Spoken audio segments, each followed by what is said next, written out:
سادهګان یو که نه یار خلکو ته خاندو مونږ په کلي کې د ښار خلکو ته خاندو او زندګي زمونږ د ډمې په مثال ده مونږ د ژوند په هره لار خلکو ته خاندو. ډېر ښه دی یار. زندګي زمونږ د ډمې په مثال ده مونږ د ژوند په هره لار خلکو ته خاندو. مجبورو مې تندې نه دي ګونجې کړې کور کې وژاړو خو بار خلکو ته خاندو. ډېر ښه دی یار. دا بیا ووایه. مجبورو مې تندې نه دي ګونجې کړې کور کې وژاړو خو بار خلکو ته خاندو. څو شعرونه نور دي چې بې پردې کېږم که نه نور دیوال مې مه نړوه قرض به درکړم خو د کور دیوال مې مه نړوه. بې پردې کېږم که نه نور دیوال مې مه نړوه او قرض به درکړم خو د کور دیوال مې مه نړوه. په ما د پلار په شانتې ګران دی خفه کېږم پرې په ما ډز وکړه خو د رور دیوال مې مه نړوه. ډېر ښه دی یار. په ما د پلار په شانتې ګران دی خفه کېږم پرې په ما ډز وکړه خو د رور دیوال مې مه نړوه. ټیک ته عاجز یم خو عزیز لرم تربور لرمه بیا به کوي راته پیغور دیوال مې مه نړوه. تنګ دي قربانیته بس دی ځکه نه زړونه نفرته بس دی ځکه نه تنګ دي قربانیته بس دی ځکه نه او زړونه نفرته بس دی ځکه نه او سم لکه د رور راغاړې وتې پرې مې د غربته بس دی ځکه نه ډېر سم لکه د رور راغاړې وتې پرې مې د غربته بس دی ځکه نه او وژنې مې ګیلې له چې راغلې یمه ملامته بس دی ځکه نه ښایستونه یې په لار خپو پسې ګرځي سپرلي هم زما د یار خپو پسې ګرځي. ښایستونه یې په لار خپو پسې ګرځي سپرلي هم زما د یار خپو پسې ګرځي او د دې دور د حاکم نه انصاف غواړي یو سړی دلته د مار خپو پسې ګرځي.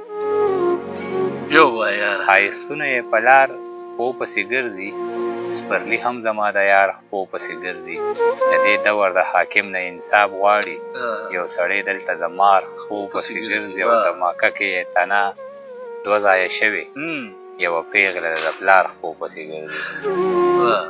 د ماککې یې تنه دوه ځایه شوې یوه پیغله ده د پلار خپو پسې ګرځي او یو سړي ته مې له زړه نه دعا کړې مړه اوس مې هر بیمار خپو پسې ګرځي. ډېر ښه دی یار. یو سړي ته مې له زړه نه دعا کړې مړه اوس مې هر بیمار خپو پسې ګرځي او د قرضونو پیمانه یې پوره شوې څوک عجز د دوکاندار خپو پسې ګرځي. د قرضونو پیمانه یې پوره شوې څوک عجز د دوکاندار خپو پسې ګرځي. بېوسه یم کمزوری یم بې پلاره یم صاحبه خو سوال له چانه نه کوم خودداره یم صاحبه.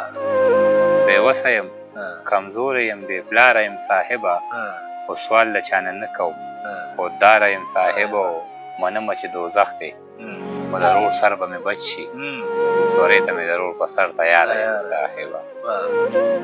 او هسې دې نه کوي اشنا تنور کې شور لمبې هسې دې نه کوي اشنا تنور کې شور لمبې ستا د ښایست لمبو ته نه رسېده اور لمبې او چې د ټوپک د لاسه بلې کړي کم رور لمبې بیا یې اکثر په لوبټه مړې کوي خور لمبې.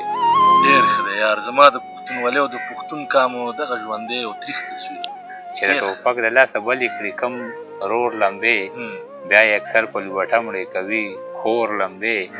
ناروغه مور کچه کوټه د شړق باران او لوږه مونږ کره بلې به اکثر وې دا څلور لمبې. ډېر ښه دی یار. ناروغه مور کچه کوټه د شړق باران او لوږه مونږ کره بلې به اکثر وې دا څلور لمبې. نه یې لاسونه سوځېدل نه یې لمن سوځېده د چا د لاسه بلېدې چې مې په کور لمبې. د ښې څادر زړې جامې یو دالانګې او ګړونج زما جس کره به څو سېزي نور لمبې. لاسونه یې اوچت وي هر ماښام په جانماز دعا مې راته مور کوي مدام په جانماز او یقین وکړه که غږ دې چېرته راغی نو مورجان په تا پسې به اړوم سلام په جانماز. او زمونږ په نصیب کې ازادي نشته دا ولې د خدای سره لګیا دی یو غلام په جانماز زمونږ په نصیب کې ازادي نشته دا ولې د خدای سره لګیا دی یو غلام په جانماز زمونږ نه بس مې ونه کړه دعا چې غږ دې راغی ما ستا دپاره هر څه کړل نیلام په جانماز او عجیزه پښتنو ته ضرورت د اتفاق دی وړاندې مې که خدای ته دا پیغام په جانماز او وروڼو بېل کړی بې حسابه بې کتابه یم خپلو وړو وړو بچو ته لاجوابه یم وروڼو بېل کړی بې حسابه بې کتابه یم خپلو وړو وړو بچو ته لاجوابه یم الله به ماله په دوزخ کې عذاب نه راکوي زه راتېر شوی د دنیا د هر عذابه یم الله به ماله په دوزخ کې عذاب نه راکوي زه راتېر شوی د دنیا د هر عذابه یم د مور د غېږې نه غربت داسې تروړلی یم لکه وړه پاڼه لوېدلې د ګلابه یم عجیزه ځان چې په سرو وینو سرو کولی نه شم زه انکاري د تشې خولې د انقلابه یم نه دي په هېڅ حال قابلې نه دي د یار سترګې د زوال قابلې نه دي د ماکو دي ورله جړلې و چې کړې زمونږ بیرې اوس د ټال قابلې نه دي د ماکو دي ورله جړلې و چې کړې زمونږ بیرې اوس د ټال قابلې نه دي یوې ښځې خپل خاوند ته وې ستا لوڼه ماشومان یې د سوال قابلې نه دي او پرېږده چې زما په ګریوان ساسي زما اوښکې د رومال قابلې نه دي او په عالیه سې وخت خراب کړلو عجیزه د لاس کرښې مې د پال قابلې نه دي او لکه ګل چې د اغزو په منځ کې اوسي زړه مې داسې د ګیلو په منځ کې اوسي دا خو زه یم چې د غم په جال کې پروت یم یار خو تل له خوشحالو په منځ کې اوسي او زړه مې وخوړه د یار غمونه داسې لکه بوټي د وینو په منځ کې اوسي د یار په څنګ کې داسې یم خوشحاله لکه کب چې د اوبو په منځ کې اوسي دا عاجز چې په سلګو ژړېږي خپل ترې لاړل د پردو په منځ کې اوسي